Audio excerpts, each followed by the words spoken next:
እግዚአብሔር አምላክ ስለሰማነው ዝማሬ የተባረከ ይሁን። የተወደዳችሁ ተመልካቾቻችን የዛሬው ቀዳሚ ፕሮግራማችን ግጥም ነው። ወንድማችን ወንደሰን ወርቁ ገጣሚ ነው። እንግዲህ ብዙ ግጥሞችን እዚህ ስቱዲዮ ድረስ እየመጣ ከዚህ በፊትም ስናቀርብላችሁ ነበር።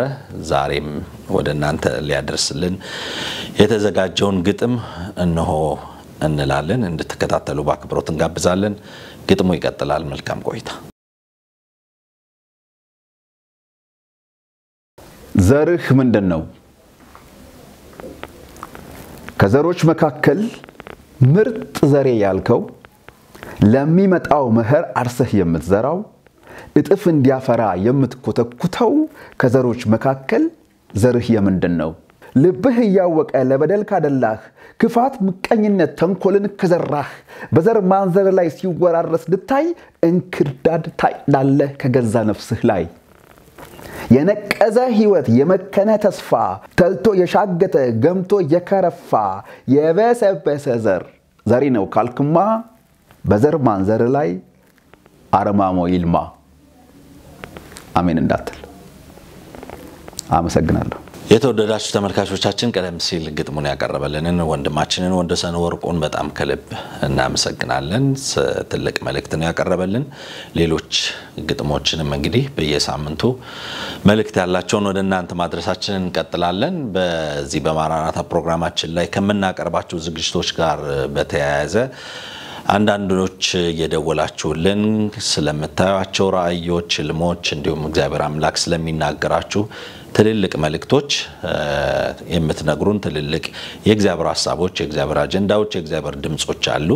ሁላችሁንም በጣም ከልብ እናመሰግናለን። እግዚአብሔር አምላክ አብስቶ ይባርካችሁ። የምታዩአቸው እግዚአብሔር የሚናገራችሁ ነገሮች በሙሉ እውነት ነው። የነገራችሁኝ ሰዎች በሙሉ የምትነግሩኝ መልእክቶች በሙሉ በተለይ ከዚህ ከመጨረሻው ዘመን ጋር በተያያዘ ጊዜው እንደደረሰ የንጥቀት ጊዜ እንደሆነ በብዙ ማረጋገጫ የምትነግሩኝ መልእክቶች አሉ። እውነት ነው። እግዚአብሔር አምላክ ይባርካችሁ። ሰሞኑንም አንዲት ተደውላ ከዚህ ከመጨረሻው ዘመን ጋር በተያያዘ ከንጥቀት ጋር በተያያዘ ማለት ነው መልእክት እየነገረች ነበር። እግዚአብሔር አምላክ ያሳያትን ያየችው መልእክት ምንድነው? ወላጆችና ልጆች በተሰበሰቡበት ስፍራ ላይ ወላጆች እየተነጠቁ ነገር ግን ደግሞ ልጆች በጣም በጭንቅ የተወሰኑት ሲነጠቁ እንዳየች የነገረች ነበርና በተለይ ደግሞ ወላጆች ልጆችን ለንጥቀት የማዘጋጀት ለቅድስና እግዚአብሔርን ለመፍራት የሚጠበቅባቸውን ህይወት እንዲኖሩ የማዘጋጀት ስራ በጣም በተለይ ደግሞ ወላጆች ትልቅ ኃላፊነት እንዳለባቸው ስለ ንጥቀት ለልጆች መናገር እንዳለብንና በዚህ ረገድ በጣም ብዙ ክፍተት እንዳለ ልጆቻችንን በፍቅር እንድንይዝ እግዚአብሔር አምላክ የተናገራት ነገር እንዳለ ያሳያት ነገር እንዳለ እየነገረች ነበር።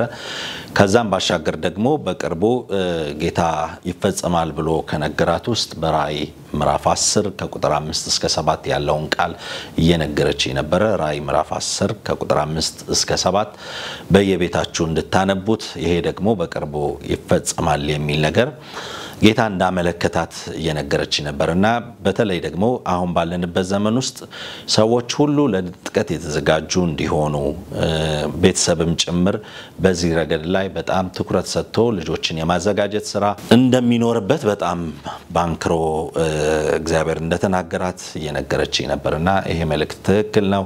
ልጆቻችንን ለንጥቀት የማዘጋጀት ኃላፊነት የወላጆች ኃላፊነት ነው። ወላጆች በዚህ ረገድ በጣም ትልቅ ስራ ይጠበቅብናል። ልጆቻችን እግዚአብሔርን እንዲፈሩ፣ ልጆቻችን ወደ እግዚአብሔር እንዲመለሱ፣ ልጆቻችን ከእግዚአብሔር ጋር ያላቸው ብረት የተጣበቀ እንዲሆንና ከምንም ነገር በላይ ደግሞ የላይኛው መንግስት እንዲሹና ንጥቀት እንዳለ መወሰድ እንዳለ ከጌታ ጋር መኖር እንዳለ ላይ እንደ ቤተሰብ ልንነጋገር፣ ልንወያይ፣ ልንማማር ግድ ይለናል።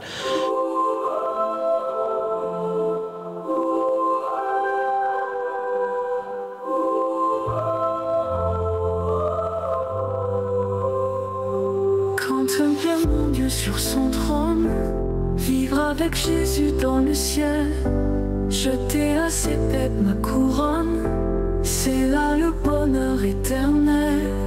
Dans les ciels, dans les ciels, vivre avec Jésus dans le ciel, dans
un ange. C'est là le bonheur éternel. Il met ma voix au cœur des anges. Bénir, louer Emmanuel. Chanter à jamais, c'est un ange. C'est là le bonheur éternel. Jouer, trouver les saints dans la gloire. Près du trône de l'éternel. Célébrer la même victoire. C'est là le bonheur. ከዚሁ ጋር ተያይዞ ደግሞ በጣም ብዙ ዘባቾች ጌታ እንደማይመጣ ጌታ የምጽአት ቀን የሚባል ነገር እንደሌለ የሚናገሩበት ሁኔታ እንዳለ ነገር ግን ደግሞ ጌታ እንደሚመጣ እነዚህ ዘባቾች ፍርድ እንደሚጠብቃቸውም ጭምር የእህታችን መልእክት ነበረ። ስለነዚህ መልእክቶች ሁሉ እግዚአብሔር አምላክ እህታችንን ይሄንን መልእክት የላከችልን እህት የነገረችኝ እህት በጣም ከልብ አመሰግናለሁ። ትክክለኛ መልእክት ነው። ሁላችንም ጋር በተለያየ መንገድ የጌታ ምጽአት ወይም ደግሞ የንጥቀት ጊዜ እንደደረሰ የሚያመላክቱ ዓለም ሁሉ በተለያየ መንገድ እየነገረችን ያለችበት ሁኔታ ነው ያለነው። ስለዚህ ለበዚህ ረገድ ላይ በጣም እንድንዘጋጅ ዛሬም በድጋሚ ለመናገር ወዳለው የተወደዳችሁ ተመልካቾቻችን የማራናታ ፕሮግራማችንን ነው በመከታተል ላይ የምትገኙት። ከመጨረሻው ዘመን ጋር እናንተን ያነቃሉ፣ እናንተን ያስተምራሉ፣ እናንተን ያዘጋጃሉ ብለን የምንላቸውን በዓለም ዙሪያ ላይ ያሉ የተለያዩ ዜናዎችን በዜና ማራናታ እንደምናቀርብ ይታወቃል። ዛሬም ነጻነት ዋቁማ በዜና ማራናታ የተለያዩ ዓለም አቀፍ ዜናዎችን ዳሳለች። በቀጣይ ወደሷ ፕሮግራም እናልፋለን። ዜና ማራናታ ይቀጥላል። መልካም ቆይታ ይሆነልን።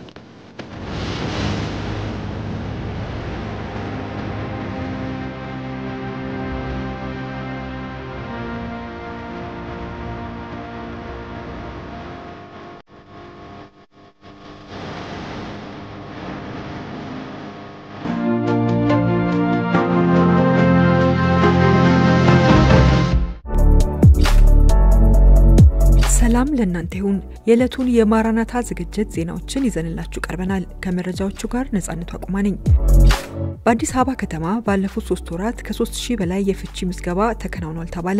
የሲቪል ምዝገባና የነዋሪነት አገልግሎት ኤጀንሲ የአንደኛ ሩብ ዓመት አፈጻጸም ሪፖርት እንደሚያመለክተው በሩብ ዓመቱ 3032 የፍቺ ምዝገባ መከናወኑን ኤጀንሲው ዋና ዳይሬክተር አቶ ዮሴፍ ንጉሴ ተናግረዋል። በሩብ ዓመቱ በወሳኝ ኩነት ምዝገባ 153787 ልደት ምዝገባ የተከናወነ ሲሆን 25876 ህጻናት በተወለዱ በ90 ቀናቸው ውስጥ ሲመዘገቡ 4194 ደግሞ በአንድ ዓመት ውስጥ የተመዘገቡ መሆናቸውን ተናግረዋል። በተጨማሪም 10696 ጋብቻ በሩብ ዓመቱ የተመዘገበ ሲሆን 100 የጉዲፈቻ ምዝገባም ተከናውኗል ብለዋል። በኢትዮጵያ የተለያዩ አካባቢዎች የመሬት መንቀጥቀጥ መከሰቱ የተሰማ ሲሆን አዋሽ ፈንታሌ ንዝረቱ አዲስ አበባ ድረስ የተሰማ የመሬት መንቀጥቀጥ ተከስቶ ነበር። በአዋሽ ፈንታሌ አካባቢ የመሬት መንቀጥቀጥ ተከስቷል ሲል የአዲስ አበባ ዩኒቨርሲቲ የጂኦፊዚክስ ህዋ ሳይንስና አስትሮኖሚ ኢንስቲትዩት አስታውቋል። በዩኒቨርሲቲው የሲስሞሎጂ ትምህርት ክፍል ኃላፊ ፕሮፌሰር አታላይ አየለ በአዋሽ ፈንታሌ አካባቢ በሬክተር ስኬል 4.8 የሆነ የመሬት መንቀጥቀጥ መከሰቱን አረጋግጠዋል። የመሬት መንቀጥቀጡ ከጧቱ 2 ሰዓት ከ24 ደቂቃ አካባቢ መከሰቱን ገልጸው የተከሰተው የመሬት መንቀጥቀጥ ንዝረትም አዲስ አበባ ከተማን ጨምሮ የተለያዩ አካባቢዎች ድረስ መሰማቱን ተናግረዋል። በቱርክ 6.1 የተለካ የመሬት መንቀጥቀጥ መከሰቱን ተከትሎ በሰዎች ላይ ጉዳት መድረሱ ተሰማ። የመሬት መንቀጥቀጡ የተከሰተው በምዕራብ የሀገሪቱ ክፍል በምትገኘው የሲንድርጊ ከተማ መሆኑን የአደጋ ምላሽ አስተዳደር አስታውቋል። አደጋው 3.72 ማይል ወይም 5.99 ኪሎ ሜትር መሸፈኑን አስተዳደሩ ገልጿል። በዚህ አደጋ 3 በግንባታ ላይ የነበሩ ህንጻዎች መደርመሳቸውንም ተረጋግጧል። በጃማይካ የተከሰተ ከባድ ማዕበል የመሬት መንሸራተት በማስከተል የዜጎችን ህይወት አደጋ ላይ እየጣለ ነው ተባለ። ሃሪኬን መሊሳ በሚል የሚታወቀው ማዕበል ካታጎሪ 5 ሆኖ ተመዝግቧል። ካታጎሪ 5 ሃሪኬን እጅግ ከባዱና የመጨረሻው ማዕበል ሲሆን በሰዓት 253 ኪሎ ሜትር በላይ ነፋስ ቀላቅሎ የሚሸመጥጥ ነው ተብሏል። ካታጎሪ 1 ደግሞ ከ5 በተቃራኒው ዝቅተኛ አቅም ሃሪኬን ሲኖረው የሚመዘገብ ነው ይላሉ ባለሙያዎቹ። በጃማይካ የመሬት መንሸራተትና ጎርፍ እጅግ የበዛ ውድመት እያስከተለ ይገኛል ተብሏል። ከ1.5 ሚሊዮን በላይ ህዝብም ጫና ውስጥ ገብቷል ተብሏል። የዓለም ሜትሮሎጂ ድርጅት የክፍለ ዘመኑ አደገኛ ፈተና በጃማይካ ምድር ሲል ያረጋገጠው ሃሪኬን ሆኗል። የአሜሪካ ብሔራዊ የሃሪኬን ማዕከል የጃማይካ ሰዎች ጥንቃቄ እንዲያደርጉ አሳስቧል። ወደ ቀጣዩ እንለፍ። ቱርክዬ 20 የዩሮ ተዋጊ ጄቶችን ለመግዛት ከእንግሊዝ ጋር ስምምነት ላይ መድረሷን ይመለከታል። አንካራ የራሷን 5ኛ ትውልድ ተዋጊ ጄቶችን በማዘጋጀት የአየር መከላከያዋን ለማጠናከር እየሰራች ባለችበት በዚህ ወቅት ቱርክዬ 20 ዩሮ ተዋጊ ቲፎን ጄቶችን በ11 ቢሊዮን ዶላር ለመግዛት ከዩናይትድ ኪንግደም ጋር ስምምነት ላይ ደርሳለች ተብሏል። የብሪታንያ ጠቅላይ ሚኒስትር ኬር ስታርመር እና የቱርኪያ ፕሬዝዳንት ሬሲፕ ጣይብ ኤርዶጋን ስምምነቱን በአንካራ ተገናኝተው ተፈራርመዋል። የዩናይትድ ኪንግደም የመከላከያ ሚኒስቴር እርምጃውን በአንድ ትውልድ ውስጥ ትልቁ ተዋጊ ጄት ስምምነት ሲል ገልጾታል። ኤርዶጋን በበኩላቸው በሁለቱ የቅርብ አጋሮች መካከል የስትራቴጂካዊ ግንኙነት አዲስ ምልክት በማለት አወድሰውታል። በብራዚል ሪዮ ዲ ጄኔሮ ፖሊስ በጀመረው ህግን የማስከበር ዘመቻ ቢያንስ 60 ሰዎች መገደላቸው ተሰማ። በብራዚል ሪዮ ዲ ጄኔሮ የጸጥታ ኃይሎች በጀመሩት ህግን የማስከበር ዘመቻ ከ60 በላይ ሰዎችና 4 የፖሊስ አባላትን ጨምሮ መገደላቸውን የሀገር ውስጥ መገናኛ ብዙሃን ዘግበዋል። የሪዮ ገዢ ክላውዲዮ ካስትሮ 250 በላይ ሰዎች የስርና የፍተሻ ማዘዣዎችን ፖሊስ ባደረገው መጠነ ሰፊ እንቅስቃሴ ተይዘዋል በማለት ገልጸዋል። በርካታ ወንጀለኞች መገደላቸውንም የቪዲዮ መግለጫ አውጥተዋል። አክለውም የጦር መሳሪያዎችም መያዙን ተናግረዋል።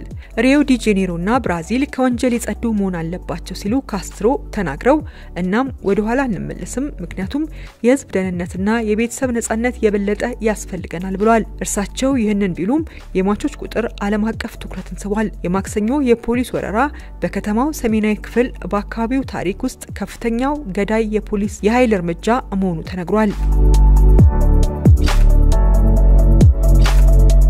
በማድመጥ ላይ ያላችሁት የማራናታ ዝግጅት ዜናዎች ነው። አማዞን በተለያዩ ሀገራት የሚገኙ 30,000 ሰራተኞቹን ሊቀንስ ነው ተባለ። ዓለም አቀፉ የቴክኖሎጂ ኩባንያ ሰራተኞቹን የሚቀንሰው አብዛኛዎቹ የስራ ዘርፎች በሰው ሰራሽ አስተውሎት ወይም AI በመተካታቸው ነው ተብሏል። የአማዞን ዋና ስራ አስፈጻሚ አንዲ ጆሲ በቀጣይም 1/10 የሚሆኑ ሰራተኞች ይቀንሳሉ ሲሉ ተናግረዋል። AIን መጠቀማችን ገና ጅምር ቢሆንም በአጭር ጊዜ በፍጥነት እናሳድገዋለን ብለዋል። ደንበኞቼ ጥሩ አገልግሎት ማግኘት አለባቸው ብለህ ካመንክ AI ወሳኝ ነው በማለትም ተናግሯል። ሰራተኞች መቀነሳችን ይቀጥላል ያሉት ዋና ስራ አስፈጻሚው የተንዛዛ አሰራርን ቀርፎ ሀብትን በአግባቡ ለመጠቀም ይረዳልን ብለዋል። አማዞን 350,000 የሚደርሱ የኮርፖሬትና በድምሩ 1.56 ሚሊዮን ሰራተኞች እንዳሉት መረጃዎች ያመለክታሉ። በየሳምንቱ ከ1 ሚሊዮን በላይ የቻት ጂፒቲ ተጠቃሚዎች የራስ ማጥፋት ፍላጎት የሚያሳዩ መልእክቶችን ይልካሉ ተባለ ይላል ቀጣዩ መረጃ። ኦፕን ኤአይ የሰጠውን ስታቲስቲክስ በመጥቀስ ዘ ጋርዲያን ጋዜጣ እንደዘገበው በየሳምንቱ ከ1 ሚሊዮን የሚበልጡ የቻት ጂፒቲ ተጠቃሚዎች የራስን የማጥፋት ፍላጎት ምልክቶች የሚታዩባቸው መልእክቶችን ይልካሉ ብሏል። ኩባንያው ይህንን መረጃ ያወጣው ከአንድ ታዳጊ ሞት በኋላ ለደረሰበት ትችት ምላሽ ለመስጠት ሲሆን የዚህ ታዳጊ ሞት ከቻትቦት ጋር ባደረገው ግንኙነት ጋር ተያይዞ እንደነበር ተገልጿል። ኦፕን ኤአይ እንደገለጸው የተሻሻለው ጂፒቲ 5 ለችግር ተጋላጭ ለሆኑ ተጠቃሚዎች የተሻለ ጥበቃ ይሰጣል ብሏል። የአዲሱ ሞዴል ምላሾች የቅድመ ጥንቃቄና የአደጋ ቅነሳ መመሪያዎችን የሚከተሉት በ91% የሚሆኑ ውስጥ ሲሆን ቀደም ሲል ከነበረው 77% የተሻለ ነውም ተብሏል። ወደ ቀጣዩ እንለፍ። ሃርቫርድ ዩኒቨርሲቲ 13ኛውን ዓመታዊ የወሲብ ሳምንት ለማክበር መዘጋጀቱ ተሰማ ይላል። የሃርቫርድ ዩኒቨርሲቲ በህዳር ወር የልቅ ወሲብን ሳምንት ለማክበር በመዘጋጀት ላይ እንደሚገኝ ተነግሯል። ሃርቫርድ በህዳር ወር ውስጥ የወሲብ ሳምንትን የሚያከብር ሲሆን የዝግጅቱ አስተባባሪዎች እንዳሉት በሳምንቱ ውስጥ የወሲብ ትምህርት የሚሰጥ ሲሆን ነፃ ምግብና የወሲብ መጫወቻ አሻንጉሊቶች እንደሚኖሩ ስለ ዝግጅቱ ለማስተዋወቅ በኢንስታግራም ገጻቸው ላይ አስፍረዋል። ዩኒቨርሲቲው ይህንን የመሰለ ግልጽ ወሲባዊ ልቅነትን ሲያከብር ለ13ኛ ዓመት ሲሆን ይህም ሃርቫርድ ከተመሰረተበት ዓላማ ጋር ፈጽሞ የሚቃረን ነው ተብሏል። ሃርቫርድ በማሳቹሴት ቤይ የሚገኙ ፒዩሪቲያኖች ቀሳውስትን ለማሰልጠን የትምህርትና የእምነት ማዕከል እንዲሆን በ1636 የመሰረቱት እድሜ ጠገብ ዩኒቨርሲቲ ነው። ይሁን እንጂ ይህ የወሲብ ሳምንት ከ2012 ጀምሮ በአንድ የተማሪ ቡድን ተመስርቶ መከበር የጀመረ ሲሆን የሃርቫርድ ማህበረሰብ አባላትን በፍቅርና በጾታዊ ግንኙነት ዙሪያ ልምዳቸውን ሁሉን አቀፍ የወሲብ ትምህርቶችን በመስጠት እንዲቃኙ ለማበረታታት ያለመ ነው ብለዋል አዘጋጆቹ። ዝግጅቱ በሃርቫርድ የሕክምና ማዕከል ድጋፍ የሚደረግለት ሲሆን ሊንዳ ሃርቪ የተባለች ሚሽን አሜሪካ የተሰኘ ድርጅት ፕሬዝዳንት የሃርቫርድ የሕክምና ማዕከል የዚህ መሰል ዝግጅት ስፖንሰር መሆኑ አግባብ አይደለም፣ ምክንያቱም ይህ ከጤና ጋር ምንም አይነት ግንኙነት የለውም በማለት ተናግራለች። በካምፓስ ውስጥ ያለው የጤንነት ማዕከል የዚህ ጤናማ ያልሆነ ክስተት ስፖንሰር መሆኑ ከእውነታ እጅግ የራቀ ነው። ድርጊቱ ምንም ጤናማ ነገር የለውም፣ እንዲያውም ስለ ልቦናዊ መንፈሳዊና ስነ ምግባራዊ አደጋዎችን የሚያመጣ ድርጊት ነው በማለት ጨምራ ተናግራለች። ክርስቲያን ባልና ሚስት በግብረ ሶዶማውያን የፕራይድ ሰልፍ ላይ ወንጌልን ስለመሰከሩ ተይዘው መታሰራቸው ተሰማ።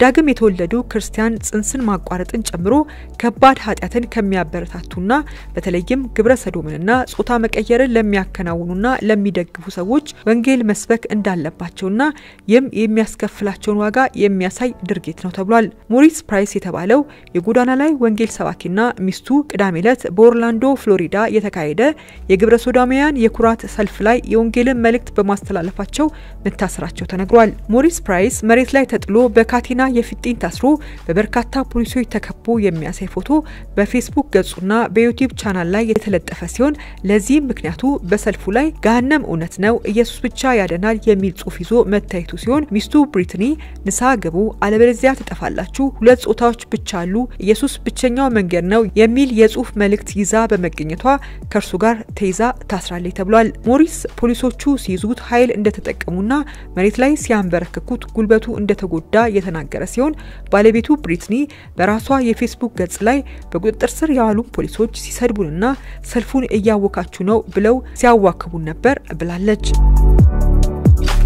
ለዕለቱ የመጨረሻ ወዳደረግነው ዜና እንለፍ። ወንጌል በአፍሪካ በከፍተኛ ፍጥነት እየተስፋፋ በመሆኑ አፍሪካ የወደፊቱ የክርስትና እምነት ማዕከል ትሆናለች ተባለ ይላል። የወንጌል አገልግሎት በዓለም ዙሪያ እያደገ ሲሆን አፍሪካ ያለውን እድገት የሚያህል ግን የትም የለም ሲሉ ተመራማሪው ጄሰን ማንድሪክ ተናግረዋል። በአንጻሩ የምዕራባውያን አገሮች እድገቱ መጠነኛ ነው በማለት ለዓለም ወንጌላውያን አሊያንስ WEA ጠቅላላ ጉባኤ የመጀመሪያ ቀን ላይ ተናግረዋል። በ1960 ወንጌላውያን ካለም አቀፉ የክርስቶስ አካል 8% ብቻ ይይዙ እንደነበር ለተሰብሳቢዎቹ በቀረበው ጥናት የተገለጸ ሲሆን አሁን ይሄ ቁጥር ከ25% በላይ መድረሱንና ይህም በአጠቃላይ በዓለም ዙሪያ ያሉ የወንጌላውያን አማኞች ቁጥር ከ600 ሚሊዮን እስከ 650 ሚሊዮን እንደሚደርስ ኦፕሬሽን ወርልድ የክርስቲያን ተመራማሪው ማድሪክ ተናግረዋል። እድገቱ በጥምር ምክንያቶች እንደሆነ በማብራራት ይኸውም በውልደትና በስብከተ ወንጌል አገልግሎት መሆኑን ተናግረው ቀደም ሲል ወንጌላውያን ያልነበሩ ክርስቲያኖች ወደ ወንጌላውያን አማኞች መጨመራቸውንም ገልጸዋል።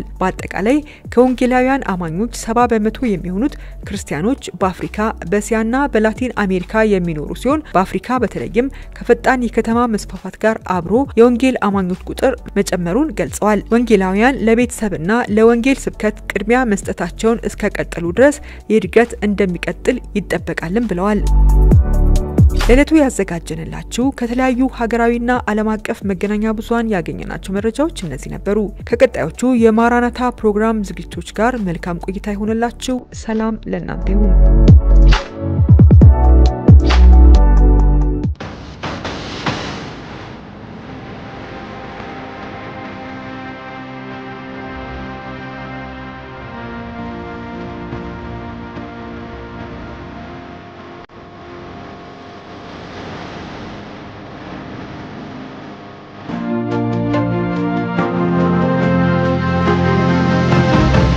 ዓለማችን ላይ በየጊዜው የሚከሰቱ የተለያዩ እውነታዎች በጣም አስፈሪ የሆኑ አስደንጋጭ የሆኑ በሰው ልጆች ዘንድ በጣም አስቸጋሪ የሆኑ በነገስታት ዘንድ በጣም አስቸጋሪ የሆኑ የመጡ የተለያዩ ርዕሰ ጉዳዮች አሉ።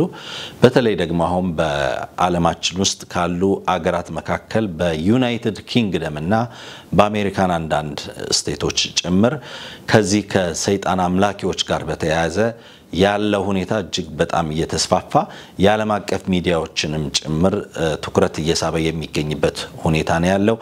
የነዚህ የሰይጣን ማህበረተኞች ወይም ደግሞ የሳታኒስት የሚባሉት የሰይጣን አምላኪዎች በተለያየ የሶሻል ሚዲያ አማካይነት የተለያዩ ወጣቶችን እያጠመዱ የነሱ አባል እንዲሆኑ እያደረጉ በዚህ መንፈስና እስራት ውስጥ እንዲኖሩ በማድረግ ረገድ ለወላጆች በጣም ከፍተኛ የቤት ስራ የሆኑ ለወላጆች በጣም ከፍተኛ የአእምሮ ቀውስ መፈጠር ጭምር የሆኑ ያሉበት ሁኔታ ነው ያለው። ከዚህ ቀደም የቢቢሲን ዘገባ ይዘንላችሁ መቅረባችን ይታወሳል። ዛሬም ደግሞ ቢቢሲ ይህንኑ በጣም ጥናት የተደረገበትን ዘገባዎችን ሰርቶ ለዓለማችን ህዝብ እስከ መዘገብ የደረሰበት ሁኔታ አለ። እንግዲህ የዓለማችን ትልልቅ ሚዲያዎች እንኳን ጭምር እነዚህ ክስተቶች ምን ያህል ለሰው ልጆች በጣም አስቸጋሪ እንደሆኑ ለማህበረሰብ በጣም አስቸጋሪ እንደሆኑ ለወላጆች ለቤተሰብም ለልጆችም ጭምር በጣም እጅግ አስቸጋሪ እንደሆኑ የተለያዩ ዘገባዎችን እስከማድረስ የደረሱበት ሁኔታ አለና ከዚሁ ጋር በተያያዘ አንዲት እናት ልጇ የሰይጣን አምላኪዎች ማህበርተኛ እንዲሆን በመደረጓ ምክንያት በጣም የደረሰባትን አሳዛኝ ታሪክ ቢቢሲ ያሰፈረው ዘገባ ነበር። እሱን ደግሞ ወደ እናንተ የምናቀርብበት ጊዜ ነው። ልጆቻችሁ በተለያዩ የሶሻል ሚዲያዎች ውስጥ የሚያሳልፏቸውን ማንኛውንም እንቅስቃሴ እንድትመረምሩ እንድታዩ ባልተፈለጉ የህይወት አቅጣጫዎች ውስጥ እንዲጓዙ ከሚያደርጓቸው የሶሻል ሚዲያ እንድትታደጓቸውም ጭምር በዚህ አጋጣሚ ለመግለጽ እንወዳለን። ሶሻል ሚዲያ ዛሬ በዓለማችን ላይ እምነት እየሆነ አምላክ እየሆነ ያለበት የሰውን አእምሮ ልብ መንፈስ በጣም በከፍተኛ ሁኔታ እየተቆጣጠረ የሚገኝበትና ሶሻል ሚዲያ በሌላው ዓለም ውስጥ እምነት እስከ መሆን እንደደረሰ እየተዘገበ እየተነገረ የሚገኝበት ሁኔታ ነው ያለው። እውነት ነው። የብዙ ሰዎች ቀልብ የብዙ ሰዎች ስራ ውሎ አዳር ምሽት ጭምር በቀን ውስጥ ለረጅም ሰዓታት በሶሻል ሚዲያ ውስጥ ማሳለፍን ብዙ ሰዎች ከእምነትም በላይ ከድርጊትም በላይ ከላይፍ ስታይልም በላይ እስከ እምነት የደረሰበት ሁኔታ አለ። ከዛም ባሻገር በሚሰጧቸው መረጃዎች ደግሞ ብዙ ሰዎች ያንን መረጃ በመንተራስ የተለያዩ እንቅስቃሴዎችን እንዲያደርጉ እንዲያምኑ በዛ በሚቀርቡት መረጃዎች ተመስርተው ደግሞ ያልተፈለገ የተለያዩ ድርጊቶችን እንዲፈጽሙ እስከ ማድረግ ድረስ የሚሄድበት አቅጣጫ እንደ እምነት ወይም ደግሞ እንደ እምነት ተቋም እስከሚቆጠር ድረስ ሶሻል ሚዲያ ትልቅ ተጽዕኖ እየፈጠረ ያለበት ሁኔታ ነው ያለው። ከዚህ በቀደም በተለያየ ጊዜያቶች በሶሻል ሚዲያ ዙሪያ ላይ በተለይ ወጣቶች ምን ያህል ጥንቃቄ ማድረግ እንዳለባችሁ ልጆች ምን ያህል ጥንቃቄ ማድረግ እንዳለባችሁ ወላጆች ደግሞ ስለምትወስዷቸው ኃላፊነት ጭምር መናገራችን ይታወሳል። የተወደዳችሁ ተመልካቾቻችን የዛሬውም የዚሁ የሰይጣን አምላኪነት ወይም ደግሞ የሳታኒስት አምልኮ ውስጥ እንቅስቃሴ ውስጥ የመግባት የመስፋፋት ምክንያት ከዚሁ ከሶሻል ሚዲያ ጋር የተያያዘ ነውና ይሄ ትልቅ አስተማሪ ነው። ልጆችም ወጣቶችም ቤተሰብም ይሄንን ተመልክታችሁ እንደ ቤተሰብ ማድረግ ያለባችሁ ነገር እንድትነጋገሩ እንድትወያዩ እንድትነቁ ለሌላውም ጭምር እንድታስተምሩ በቀጣይነት ወደዛው እናልፋለን። አብራችሁን ቆዩ። መልካም ጊዜ ይሆነልን።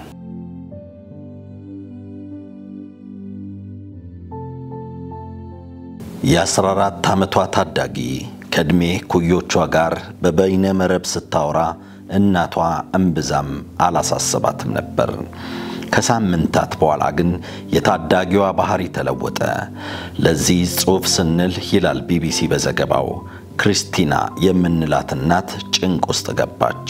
ልጇ ዳሽ የተባለ ቀኝ ዘመም ሰይጣን አምላኪ ቡድንን ነበር የተቀላቀለችው። ቡድኑ ታዳጊ ሴቶችን መጉዳት የሚፈልጉ ወጣትና አዋቂ ወንዶችን በዋናነት ይዟል። በዩናይትድ ኪንግደም ከዚህ ቡድን ጋር ትስስር አላቸው በሚል 4 ታዳጊዎች ተይዘዋል። በዩናይትድ ኪንግደም ዩኤ ምዕራብ ሰሴክስ የሚኖረው ካሜሮን ፊንገን የ6 ዓመት እስራት ተፈርዶበታል። አካላቸው ላይ ጉዳት ማድረስ የሚፈልጉ ሰዎች በበይነ መረብ ሲነጋገሩ የክሪስቲና ልጅም ተቀላቀለቻቸው። ከዚያም ወደ ዳሽ ቡድን እንድትገባ ተመለመለች። የቡድኑ አባላት ወሲባዊ ድርጊት እንዲፈጽሙ ራሳቸውን እንዲጎዱ ወይም ራሳቸውን ለማጥፋት እንዲሞክሩ ይገደዳሉ። ይህ ሁሉ ሲሆን ሌሎች የቡድኑ አባላት በቀጥታ ቪዲዮ ይመለከታሉ። እናት ክሪስቲና እንደምትለው አንድ የዚህ ቡድን አባል ልጇን አሳምኖ የቡድኑ አባል አድርጓታል። እናቴ በደረጃ 4 ካንሰር ምክንያት ስትሰቃይ አይቻለሁ። ልጄ የዚህ ቡድን አባል ስትሆን ያዘንኩትን ያህል የጎዳይ ነገር ፍጹም የለም ትላለች። በካንሰር የተያዘው ሰው እየተንገላታ ከሚሞተው በባሰ ልጄ ትሰቃይ ነበር። ነገር ግን ልጇን ዳሽ ከተባለው ሰይጣን አምላኪ አደገኛ ቡድን ለማስወጣት መሞከር ቀላል አልነበረም። ልጇ ሰይጣን አምላኪዎችን ብሎክ እንድታደርጋቸው ወይም ማዋራት እንድታቆም እናት መወትወት አላቆመችም። ሆኖም ልጇን ማሳመን ቀላል አልነበረም። አጠቃላይ እንቅስቃሴዋን ከዚህ ቡድን ጋር ፍጹም በማቆራኘት እነሱ በህይወቷ ከሌሉ ማንምና ምንም እንዳልሆነች እንዲሰማት አድርገው ነበር ትላለች። ከዚህ አደገኛ ቡድን ልጇን ለማላቀቅ ብዙ ጥረትና ድካም በኋላ በስተመጨረሻ ግን ተሳክቶላታል። ክርስቲናና ልጇ አሁን ላይ ወደ ቀደመ ህይወታቸው ለመመለስ እየሞከሩ ነው። ቀስ በቀስ ህይወታቸውን ዳግመኛ እየገነቡ ይገኛሉ። ልጄ መመገብም ሆነ መተኛት አቁማ ነበር። እንደ እናት ብቻዬን እንደሆንኩ ተሰማኝ።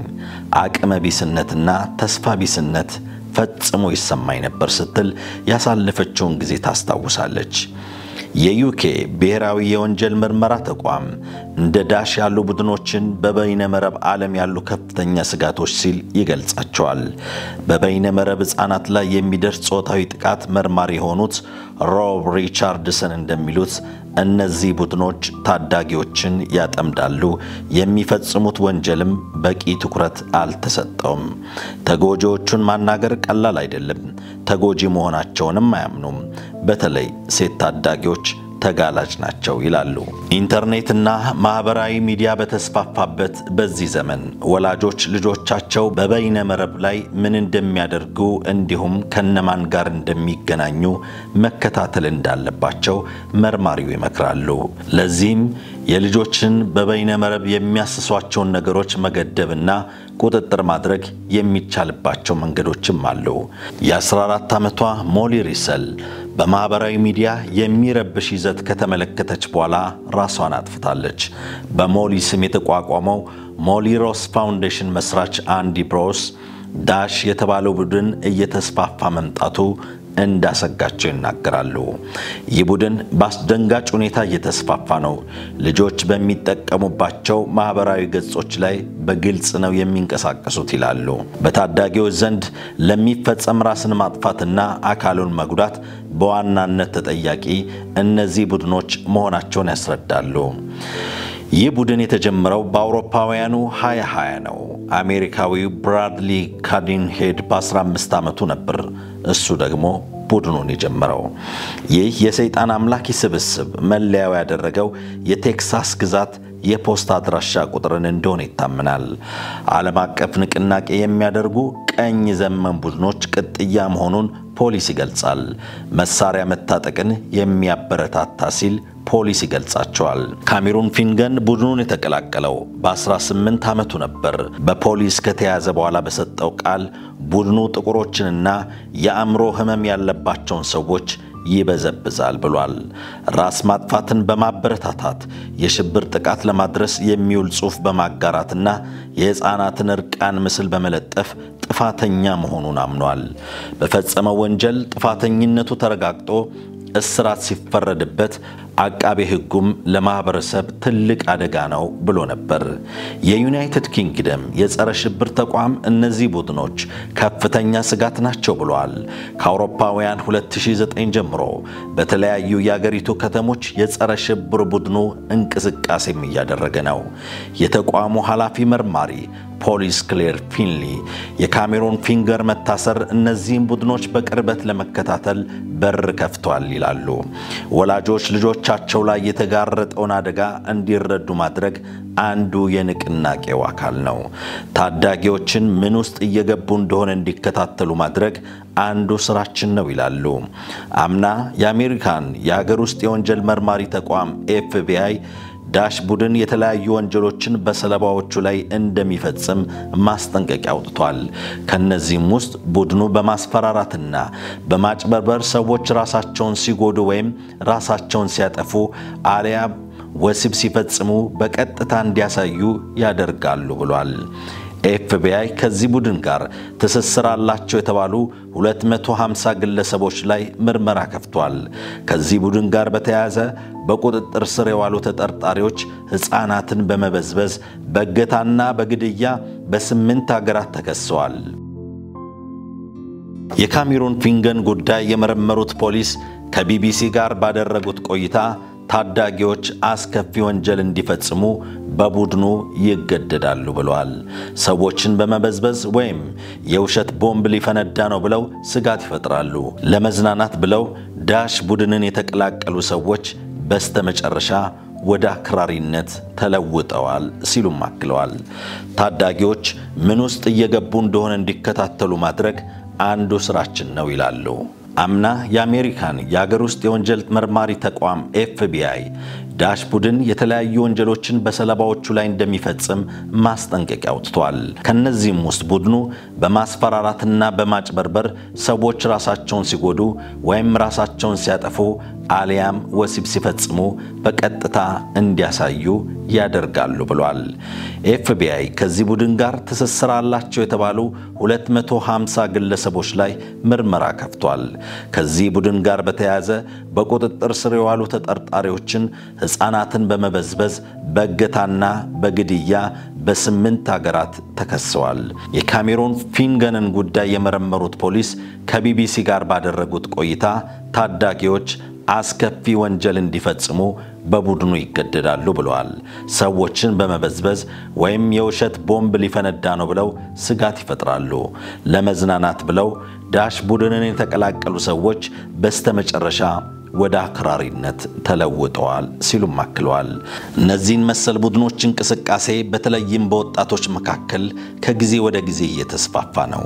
የዚህ ሰለባ ሆነው ሰይጣን አምላኪዎች የነበሩና አሁን ነፃ ወጥተው ወደ ቤተክርስቲያን የተመለሱ የተለያዩ ሰዎች ምስክርነትም ይሰማል። 3 የቀድሞ የሰይጣን አራማጆች የነበሩና አሁን ወደ ቤተክርስቲያን መመለሳቸውን የተናገሩ ወጣቶች ይህ እንቅስቃሴ ስላለው ከባድ አደጋ ያስጠነቅቃሉ። የመጀመሪያዋ ወጣት ዲቦራ ሊፕሲኪ ትባላለች። በ10ዎቹ ዕድሜ ውስጥ ሳለች በሰይጣን አምልኮ ውስጥ ተሳተፍ የነበረች ሲሆን ከ2009 ጀምሮ ወደ ቤተክርስቲያን ተመልሳለች። ልጅ እያለች ያደገችው በካቶሊክ ትምህርት ቤት ውስጥ ሲሆን የክፍል ጓደኞቿ ኦቲዝም እንዳለባት ይቀልዱባት ነበር። ይህም በክፍል ውስጥ መጥፎ ባህሪ እንድትፈጥር አድርጓታል። ይህም ተቋሙን ከሚያስተዳድሩት መምህራን ጋር መጥፎ ግንኙነት እንድትፈጥር አድርጓታልና ቀስ በቀስ ከቤተ ክርስቲያን ራሷን አገለለች። በመነኮሳቱ ላይ ተናድጄ ስለነበር ለቀልድና ለመበቀል ፔንታግራም ይዤ ወደ ትምህርት ቤት መምጣት ጀመርኩኝ። በትምህርት ቤት ሎከሬ ውስጥም ሳልኩት። የትምህርት ተሳትፎዬንም ቀነስኩ። ስለ ሰይጣናዊነት በመጽሐፍ ማንበብ ጀመርኩና ከሰይጣን አምላኪዎች ጋር መነጋገር ጀመርኩ ስትል ዲቦራ ትናገራለች። ከዚያም ሰይጣናዊ አምልኮን ተቀላቀለች። ብልሹነቴ ከሁሉም የከፋ ነው። ሰይጣናዊነት ከቤተ ክርስቲያን መጥፋት ብቻ ሳይሆን ከቀና ስነ ምግባርም ማፈንገጥም ነው ትላለች። ሰዎች ዲያብሎስን ወደ ህይወታቸው ይጋብዛሉ። የድግምት ካርታዎችን መጠቀም፣ ወደ ሳይኪክ በመሄድ ከመናፍስት ጋር ለመገናኘት መሞከር ትችላለህ። በቁጣ እንድንዋጥ ስንፈቅድና ይቅር ለማለት የማንፈልግ ከሆነ እነሱን የበለጠ ወደ ህይወታችን እንጋብዛለን። አጋንንቱም ሐሳባችንን በመቆጣጠር ወደ ሱስ እንድንገባ ያደርገናል ብላለች። ከጊዜ ወደ ጊዜ እየጨመረ የመጣባት ፍርሃት ወደ ቤተ ክርስቲያን እንድትመለስና ልምዷን እንድታካፍል ገፋፋት። እንዲህ ትላለች። እግዚአብሔርን እወድድ ነበር፣ ቤተ ክርስቲያንንም እንደዛው። እግዚአብሔር ከዛ አስከፊ ስራት ነፃ በማውጣት አድኖኛል ትላለች። እንደ ዲቦራም እንዲሁ ዳዊት አሪያስ ሌላው የቀድሞ የሰይጣን አምላኪዎች አባል ነበር። ያደገው በካቶሊክ ቤተክርስቲያን ውስጥ ነው። የሁለተኛ ደረጃ ትምህርት ቤት ጓደኛው ከሰይጣናዊ አምልኮ ጋር አስተዋወቀው። በመቃብር ውስጥ የሚደረገውን የአምልኮ ስርዓታቸው ላይም ጋበዘው። ጓደኛው ወደ ሴሰኝነት አደንዛዥ ዕፅንና አልኮልን አላግባብ መጠቀምን ጨምሮ ወደ ልቅ ድግሶች ወሰደው። በመጨረሻም የሰይጣን ቤተ መቅደስ ብሎ ወደሚጠራው ድርጅት እንዲቀላቀል ተጋበዘ። ብዙዎች ጥቁር ለብሰው ጸጉራቸውን ከንፈራቸውንና በአይናቸው አካባቢ ጥቁር ቀለም የተቀቡ ነበሩ። ሌሎች ፍጹም የተከበሩ ይመስሉ ነበር። እናም ዶክተሮች፣ ጠበቃና መሐንዲሶችም ነበሩበት ይላል። በአምልኮ ውስጥ 4 ዓመታት ከቆየ በኋላ ዳዊት አርያስ ውስጡ ባዶ እንደሆነ ተሰማው። የአእምሮ ሰላምም አልነበረውም። በመሆኑም ከዛ ለመውጣትና ወደ እግዚአብሔር ለመመለስ በውስጡ መፈለግ ጀመረ። ከዚያ ውስጥ መውጣት ግን ቀላል አልነበረም። ከብዙ ትግል በኋላ መውጣት ቻለ። ወደ ቀድሞ ሕይወቱም ተመለሰ።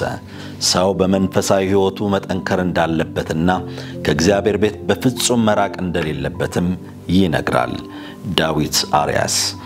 ዛቻሪ ኪንግ ደግሞ ሌላኛው ነው። በአስራዎቹ ዕድሜ ውስጥ እያለ ወደ ሰይጣናዊ ቃል ኪዳን የተቀላቀለው አስደሳች ሆኖ በሚታየው እንቅስቃሴዎች ተስቦ ነው። እንዲህ ሲል ይገልጻል። ሰዎች ተመላልሰው እንዲመጡ ይፈልጉ ነበር። እኛ መጫወት የምንችለው የፒንፖል ማሽኖችንና የቪዲዮ ጨዋታዎች ነበሯቸው። መዋኘትና አሳ ማጥመድ የምንችልበት ሐይቅ ሄደን እንዝናና ነበር። ብዙ ምግብና መጠጥ፣ ያለ እንቅልፍ ፊልሞችን መመልከት የየዕለት ተግባራችን ነበር ይላል። በተጨማሪም ዕፅ መጠቀምና የብልግና ምስሎች በሰይጣን አምልኮ ውስጥ ትልቅ ሚናን ይጫወታሉ ብሏል። በ33 ዓመቱ ከዛ የሰይጣን አምላኪዎች ማህበር መውጣቱንና ይህ ለሱ ታምር መሆኑን ይናገራል።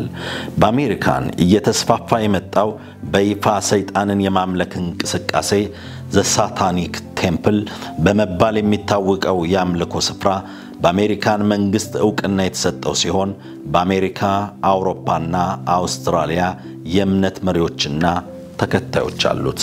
አባላቱ እንደሚሉት በዲያብሎስ ወይም ገሃነም አያምኑም።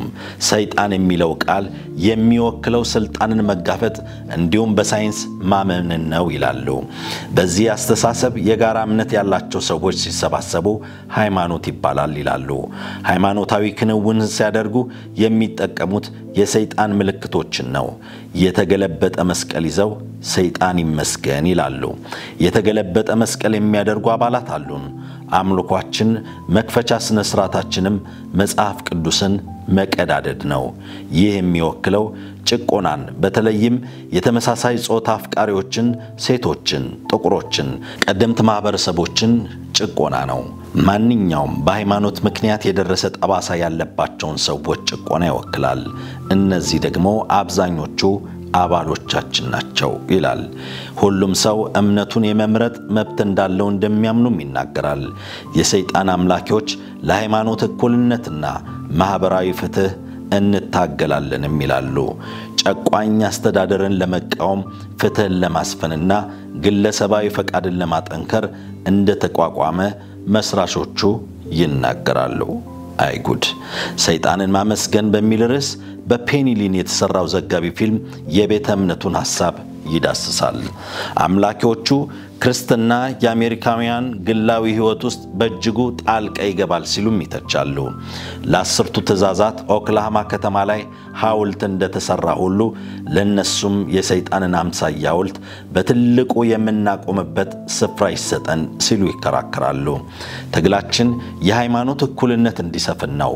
ማህበራዊ ፍትህና ሰብአዊ መብትን እናከብራለንም ባይ ናቸው። ሰዎች ቆም ብለው እውን አሜሪካን የክርስቲያን ሀገር ናት ወይ ብለው እንዲያስቡ እንፈልጋለን።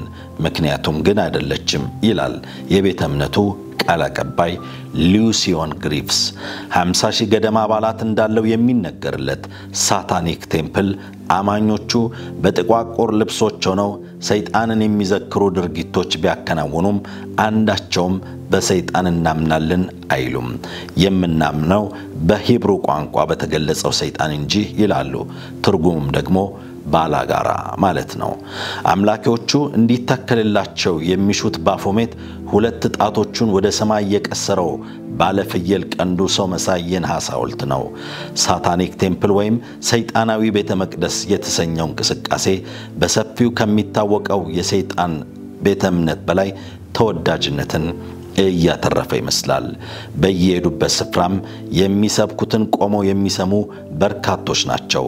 በየሄዱበት ስፍራም የሚሰብኩትን ቆመው የሚሰሙ በርካቶች ናቸው። ጨርቄን ማቄን ሳይሉ የሚከተሏቸውም የትልየለሌ ወጣቶች ሲሆኑ አብዛኞቹ ደግሞ በጓደኛ ተገፋፍተው እንዲሁም በማህበራዊ ሚዲያዎች በኩል በሚመጣላቸው ግብዣ ተስበው የመጡ ናቸው ይላል ቢቢሲ። የዚህ የጨለማው ዓለም ገዢ የሆነው ዲያብሎስ በተከታዮቹና ባማኞቹ የመንግስቱን ሥራ በዚህ በመጨረሻው ዘመን እያፋጠነ ይገኛል። ትውልዱን በትጋት በመብት ደረጃ በአደባባይ ዕውቅና እያሰጠ ለዘላለም ሞት የሚዳርግበትን ሥራ ዕለት ተዕለት እየሠራ ነው። ዛሬ በክርስቶስ ማመኑን መናገር የሚያፈር ትውልድ የሰይጣን አምላኪዎች ግን በአደባባይ የእርሱ ተከታይ ስለመሆናቸው ቅንጣት ታክል እፍረት አይሰማቸውም። ሰይጣንን በሚያመልኩበት ስፍራም ሆነ በአደባባይ ያመልኩታል። ስለ ነፃነታቸውም ይሟገታሉ። መብታቸውን ለማስከበር የማያንኳኩት በር የለም። እኛስ ለዘላለም ለዳንበት እውነት ያለን መሰጠት ትጋትና ምስክርነት ሲመዘን ምን ያህል ይሆን? ክብራትና ክብራን ተመልካቾቻችን እንግዲህ 8ኛውን ክፍል የምህረት ተከታታይ ፊልም ስትከታተሉ ነበር። በሚቀጥለው ሳምንት 9ኛው ክፍል ይቀጥላል ማለት ነው።